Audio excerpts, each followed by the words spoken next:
Hello friend, मैं आपका स्वागत करता हूं अपने गुरुकुल चैनल में। I am Shane. आप इस वीडियो में हम थोड़ा ACC 01 को जानेंगे। हालांकि हम पहले भी अपने ACC 01 के पेपर के बारे में बात कर चुके हैं, लेकिन बहुत टाइम बाद आया हूं तो मुझे एक बार और इस बारे में बात करनी पड़ेगी। ACC 01 जो सब्जेक्ट है, ये बाल देखभाल सेवाओं का संगठन है। इस सब्जेक्ट में आपको क्या है, प्रश्न नंबर 1 जो होता है वो अनिवार्य होता है और किन्हीं 4 प्रश्नों के उत्तर आपको देने होते हैं। सभी के लिए जो है अंक समान होते हैं। पहला क्वेश्चन जो है वो खेल क्रिया प्रमुख रूप से विकास के किस क्षेत्र को बढ़ावा देती है। बहुत ही आसान क्वेश्चन है, यानी कि मैं ये कह सकता हूँ कि जब आप बचपन में खेलते कूदते हैं तो आप किन किन चीज़ों को अपनी विकास करते हैं। जैसे अगर आप भागना दौड़ना के रनिंग करते हैं किसी के साथ में, तो इससे क्या होता है कि आपकी जो शारीरिक जो बनावट है, जो मसल्स हैं, वो अपग्रेड होती है, वो कहीं टूटती हैं, बनती हैं। उनमें जो जिन जिन चीज़ों की प्रोटीन्स की आवश्यकता थी वो उस जगह पे पहुँचती है, क्योंकि उस टाइम पे हमारा शरीर जो होता है वो बहुत ही रिच होता है प्रोटीन्स में, मिनरल्स में, विटामिन्स में। ये सारी चीज़ें हमारे शरीर में बहुत अधिक मात्रा में होती हैं, और जैसे जैसे हमारी एज बढ़ती जाती है इनकी मात्राएं जो होती है वो हमारे शरीर में कम होने लगती हैं। तो उन्हीं बेस पे पहला क्वेश्चन हमें यहाँ पे आता है कि अगर हम मान के चलते हैं कि अगर हम किसी की दूर की आवाज़ को सुनने की कोशिश करते हैं, या आपने एक गेम सुना होगा जिसमें दूसरा व्यक्ति बिल्कुल साइलेंट रहता है, वो सिर्फ बोल इशारों में समझाने की कोशिश करता है कि किस मूवी का क्या नाम हो सकता है। मैं उस गेम का नाम तो भूल रहा हूँ क्या नाम है, लेकिन हाँ, उस गेम में आपको समझना होता है कि कौन सी मूवी है। तो इससे आपकी जो ब्रेन है, ब्रेन का विकास हो रहा है, वो कनेक्टिंग करने की कोशिश कर रहा है उन इशारों से। उन सारी की सारी जो इमेज हैं जो आपके ब्रेन में है उनको कलेक्ट कर रहा है, उनसे उनको कंपेयर कर रहा है। तो इससे आपकी सोचने की क्षमता विकसित हो रही है। तो इसी प्रकार ये पहला क्वेश्चन आपको लिखना है, हर एक खेल के बारे में लिखना है, चाहे वो खो खो हो, छुपन छुपाई हो, या लगम लगाई हो, या फिर आकृति बनाना हो, या फिर ड्राइंग करना हो। हर चीज़ आपकी इमेजिनेशन पावर को बढ़ाती है। आपको जैसे जानते हैं कि हमारा जो ब्रेन है वो शब्दों से ज़्यादा इमेज को कैप्चर करता है, यानी फ़नी इमेज को ज़्यादा से ज़्यादा कैप्चर करता है। अगर आप किसी भी इवेंट को या किसी भी अपनी सैड सिचुएशन को याद करते हैं तो आपको शब्दों में याद नहीं आती, आपको उसकी इमेज में याद आती है, यानी आपको उसकी रिलेटेड इमेज याद आएंगी। तो यही चीज़ होती है। चाहे आपका फ़िलहाल तो मैं जानता हूँ कि अभी तो मेरे स्टूडेंट के GF और BF ज़रूर होंगे, और कईयों का तो हो सकता है फ़िलहाल इस वीडियो को देखने के बाद दिल भी टूटा होगा या दिल भी टूट चुका होगा। तो वे बैठे बैठे याद तो ज़रूर करते होंगे, तो उन्हें याद कीजिए पलों को, तो आप देखेंगे वो जो पल है ना वो आपको इमेज में याद आते हैं, आप इमेजिनेशन करते हो। तो इसी प्रकार हम अपनी जो पढ़ाई है, जो एजुकेशन है, उसमें हम इसी चीज़ को छोड़ देते हैं। और यही एक सबसे बड़ा कारण है जो हमें अपनी किताबें बोर कर देती हैं, क्योंकि हम शब्दों को याद करते हैं और शब्द कभी याद नहीं होते। शब्द सिर्फ एक बनावट है। अगर आप कोई कोर्स भी करते हैं ना, इंग्लिश स्पीकिंग या कोई भी अदर कोर्सेस आप करते हैं लैंग्वेज का, तो उसमें आप सबसे बड़ी मिस्टेक ये करते हैं, आप हिंदी टू इंग्लिश करने की कोशिश करते हैं।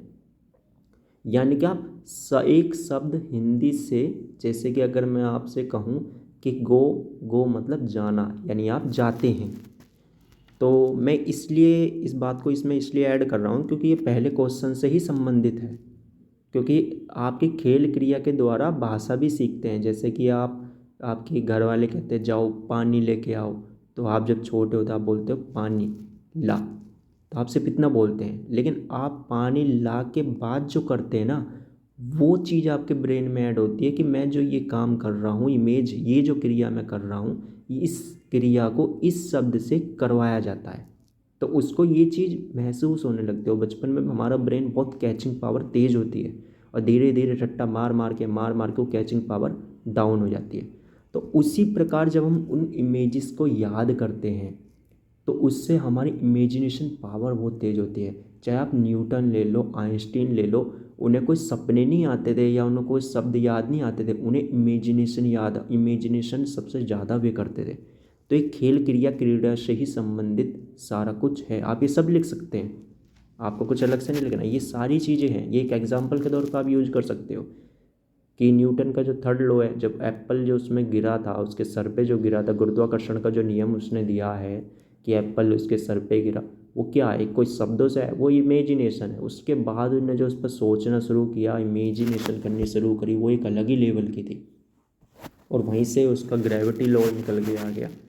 तो इसी के साथ जब आप कोई भाषा सीखते हैं तो आप गलती ये करते हैं कि आप उन शब्दों से गो मतलब जाना, आप ये देखते हैं, आप गलत करते हैं। आपके यही रीज़न है कि आप किसी भी लैंग्वेज में पकड़ नहीं बना पाते।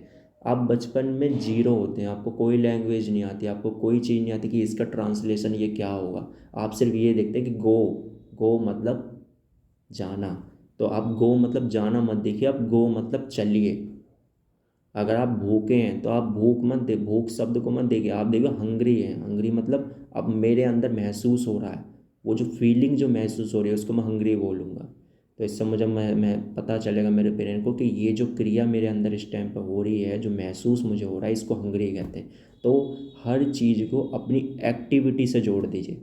जब भी आप ये क्रिया करना शुरू करेंगे तो आप उसी दौर में वापस चले जाएंगे जब आप बच्चे थे, क्योंकि बच्चा सेम इसी प्रोसीजर से हर लैंग्वेज को कैच करता है। अगर उसी बच्चे को मैं जापान में या चाइना में छोड़ के आऊँगा तो वो बच्चा वही लैंग्वेज सीख लेगा। देखिए, अगर आप छोटे से होते हो, आपको मैं यूएसए या किसी भी ऐसी जगह छोड़ के आता कि जहाँ पर इंग्लिश बोली जाती है, तो आप विश्वास नहीं करें, आप वही लैंग्वेज प्रिपेयर करते और वही लैंग्वेज को बोलते। तो देखिए, पहला क्वेश्चन तो मैंने आपका यहीं पे सॉल्व कर दिया। आपको इसके लिए एक बुक भी पढ़ने की ज़रूरत नहीं पड़ेगी, आपको मैंने इतना कंटेंट बता दिया कि आप इस पर खूब बना बना के लिख के आएंगे। उसी के साथ में एग्जाम्पल मैंने आपको दे ही दिया। तीसरा इसमें ये दे रखा है कि इसमें आपको तार में मोती पिरोना सूक्ष्म क्रियात्मक विकास है, भूमिका अभिनय, दौड़कर पेड़ को छूना, गुटकों को टावर बनाना, एक जैसी आकृति करना, बाल गीत गाना, ये सारी चीज़ें हम देखेंगे और अपने उन बॉक्स में जानेंगे। और मैं आपको ये भी क्लियर करूँगा कि सूक्ष्म क्रियात्मक विकास क्या होता है और विस्तृत क्या होता है। इसी के साथ में हमारे जो 6 क्वेश्चन आता है वो स्थूल क्रियात्मक विकास आता है, और सिर से पंजों की ओर विकास की दिशा, बाल केंद्रिता, व्यवहार संबंधी। आप शब्दों पे मत जाइए, शब्द इतने कठोर लग रहे हैं, लेकिन आप जब इनका मतलब जानेंगे ना तो वो मतलब आपकी ही लाइफ से रिलेटेड होगा। 4 वर्षीय बच्चों के लिए संज्ञात्मक विकास को प्रोत्साहन करने के लिए कोई 2 खेल क्रिया को बताइए। संज्ञात्मक विकास ये हम ये कह सकते हैं किसी वस्तु को छूकर महसूस करना कि वो किस प्रकार की, उसकी क्या करती है, वो कैसी महसूस होती है, या वो गर्म है या ठंडी है, इस प्रकार की चीज़ें उन क्वेश्चन में आ जाती है। शिशु की निम्नलिखित क्षमताओं को दर्शाने वाला एक महत्वपूर्ण उदाहरण दीजिए। लक्ष्य निर्देशित व्यवहार और प्रयोग करना। मेरे बहुत से बच्चे कह रहे थे सर इंग्लिश में बताओ। आप इंग्लिश की टेंशन मत कीजिए, जब मैं पढ़ाऊँगा आपको दोनों चीज़ों में बताऊँगा। विकास की किस अवस्था के दौरान बच्चों में विश्वास की भावना उत्पन्न होती है, यह भावना कैसे विकसित होती है और कैसे। तीसरा क्वेश्चन हम उठाते हैं। तीसरे क्वेश्चन में है विकास की किस अवस्था के दौरान बच्चों में विश्वास की भावना उत्पन्न होती है और यह भावना कैसे विकसित होती है और बच्चों के लिए इस भावना को विकसित करना क्यों महत्वपूर्ण है। देखिए, ये क्वेश्चन जो है ना, ये मुझे बहुत बढ़िया क्वेश्चन लगता है, क्योंकि ये क्वेश्चन आप पर और हम पर सभी पर एक तरह से लगता है कि हाँ अप्लाई होना चाहिए। क्योंकि मैंने भी एक बात जानी। देखिए, मैं आपको सिर्फ इतना कहूँगा, ACC 01 is not a subject. ये एक तरह का ऐसा सब्जेक्ट है ना जो आपको अपने लिए और अपने बच्चों, आने वाली जो जनरेशन है, जो आपके बच्चे हैं, उसके लिए बहुत हेल्पफुल रहेगा। और आप अगर इसे पढ़ भी लेंगे ना, अपनी लाइफ में यूज करेंगे, तो मैं ये कह रहा हूँ कि आपकी जो लाइफ पार्टनर होगी, ऑफकोर्स अब बात में शर्माना क्या है, लाइफ पार्टनर होगी, वो भी बहुत खुश होगी कि हाँ भाई, या खुश होगा कि आपको इतना पहले से ही पता है। और आपके बच्चे भी बहुत खुश होंगे कि मेरे माता पिता को इतना पता है कि मेरे साथ उन्हें क्या करना चाहिए और क्या नहीं करना चाहिए। आप अक्सर अपने बच्चों को दूसरों के आगे डांट देते हैं या ग्रेड कमाने पे, नंबर कमाने पे उनको डांटते हैं। आप सोचते हैं कि अगर मैं उसको डांटूंगा तो वो अपने आप ही सुधर जाएगा या फिर अच्छा पढ़ने लगेगा, लेकिन देखिए हर चीज़ का एक टाइम होता है। आपका वो इन्वायरमेंट क्या है। अगर मैं एक एग्जांपल के तौर पर लूँगा, एक घर में एक लड़की है और उसके 2 या 2 ढाई साल छोटी उसकी एक बहन है या भाई है। तो वो जो बड़ी लड़की अगर पढ़ेगी ना तो उसमें क्या रूप होता है, वो होता है कि अगर वो स्कूल जाएगी, क्योंकि हमारे बच्चों के अंदर ना कॉपी, मैं एक शब्द यूज करता हूँ बच्चों के बारे में जब भी मैं उन्हें पढ़ाता हूँ, मैं उन्हें कॉपी कैट कहता हूँ। अगर कोई भी बच्चा है तो मैं उसको कॉपी कैट कहता हूँ। कॉपी कैट कहने का मतलब ये होता है कि बच्चा हर चीज़ को कॉपी करता है, उसको ना पढ़ने से मतलब है ना कुछ करने से मतलब, वो कॉपी कैट है। और इसका एग्जाम्पल आपको देखना है तो आप इसका एग्जाम्पल देख लीजिए। अभी एक छोटा सा बच्चा है जो प्रोफेसर है, उसका नाम शायद मैं भूल रहा हूँ, स्टैबनिस पे कुछ ऐसी नाम है। उस बच्चे को देखिए, उसके पापा शायद खुद भी प्रोफेसर हैं आई थिंक, मुझे थोड़ा थोड़ा डाउट है क्योंकि मैंने उसके एक दो वीडियो देखी थी।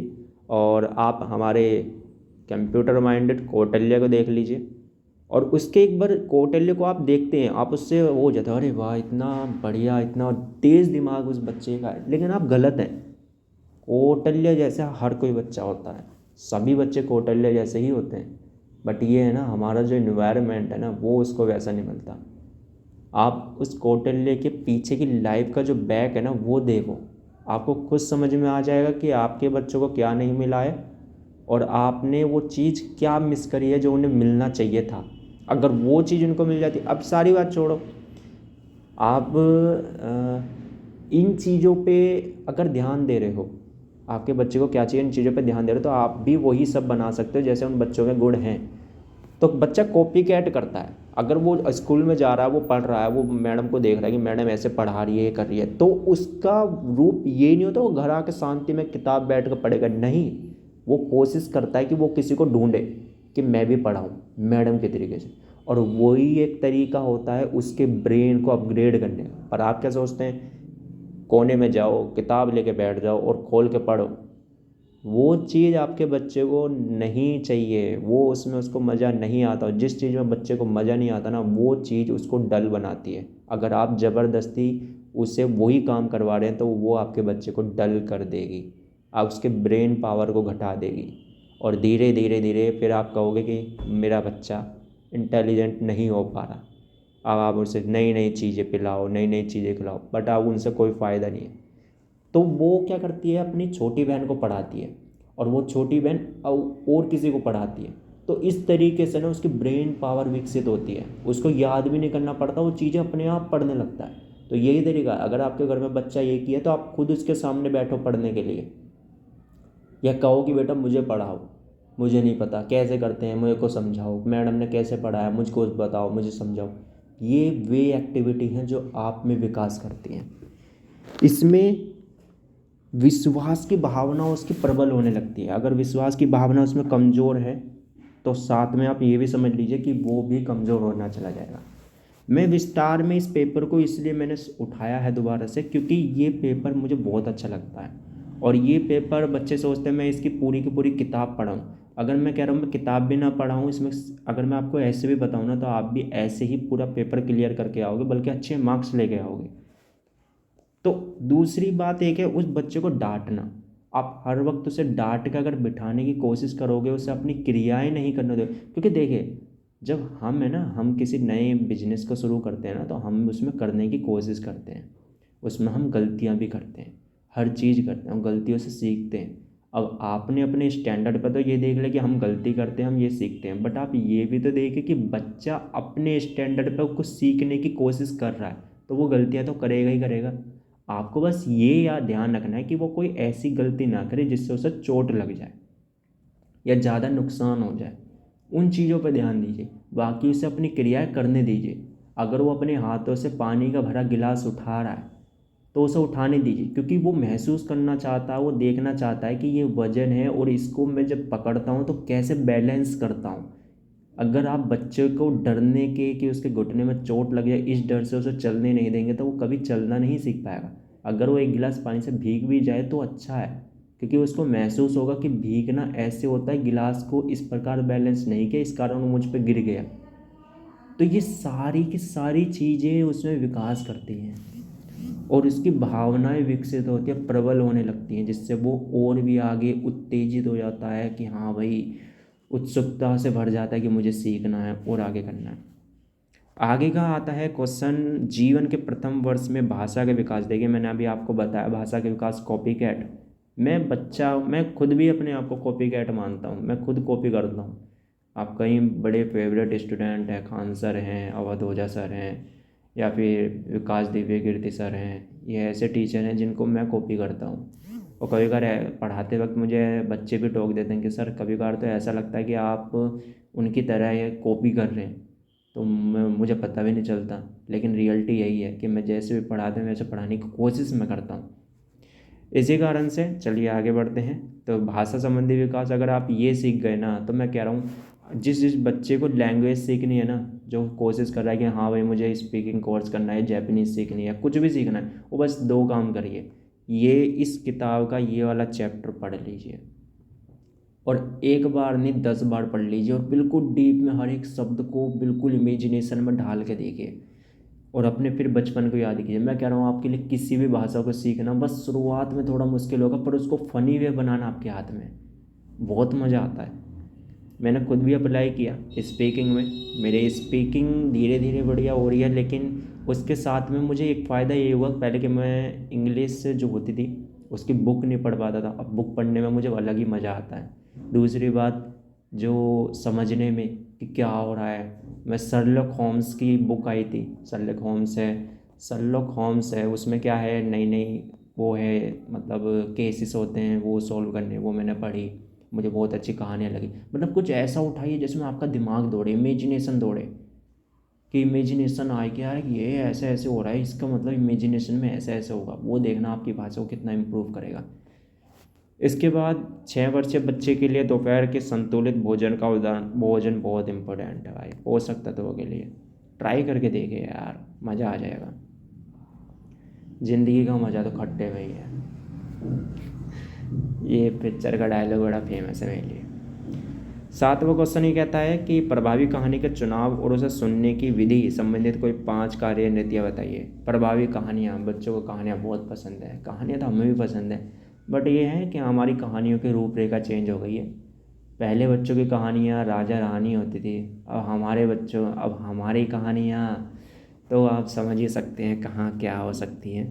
जैसे कि GF बॉयफ्रेंड, जिंक पर आते थे, कौन से नाटक आते थे जिसमें लव ट्विस्ट होते थे, टूटते थे फिर मिलते थे। और आजकल तो कोरियन ड्रामा नंबर 1 पे चल रहा है, क्योंकि उनमें लव ट्विस्ट अलग ही लेवल का है।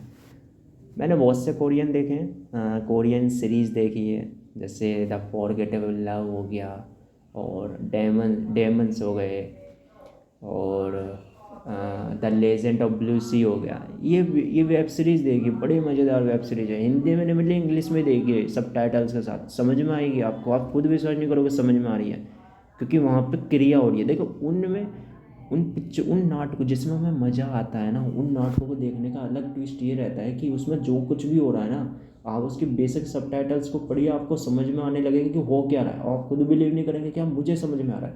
एक दो बार दिक्कत आएगी, तीसरी बार में खुद, मुझे जब वेब सीरीज़ नहीं मिली थी तो मैंने इंग्लिश में देखनी शुरू कर दी, मुझे इंग्लिश में मज़ा आने लग गया, और मैं इंग्लिश में ही देखता हूँ वेब सीरीज़ें। इसके बाद नेक्स्ट आती है बच्चों की सृजनता को बढ़ावा देने के लिए कोई 5 सिद्धांत, और सालपूर्व के बच्चों को विचार शक्ति की कोई 5 शक्तियाँ, और सालपूर्व शिक्षिका द्वारा आयोजित की गई खेल क्रियाओं का मूल्यांकन करने के लिए 5 पहलू।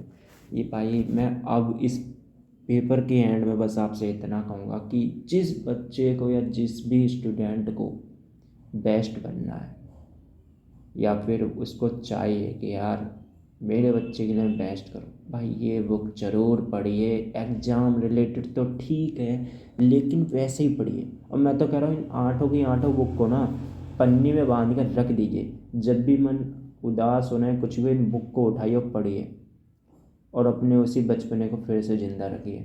क्योंकि अगर बचपना ज़िंदा रहेगा ना तो हर चीज़ जीत जाओगे, चाहे वो सक्सेस हो, चाहे वो कोई ड्रीम जॉब हो, या कोई ड्रीम, हाँ हाँ गर्लफ्रेंड भी हो सकती है, शायद अप्लाई नहीं किया अभी तक, तो वो सब भी हो सकता है, पर बढ़िया है। लेकिन खुश रहिए, हंसते खेलते रहिए, और हाँ इसको ज़रूर पढ़िएगा। बाकी तो हम हैं ही आपको पढ़ाने के लिए, और गुरुकुल विद हार्ट आपके साथ है, और आपकी हर एक इच्छा को पूरा करने के लिए आपके साथ है।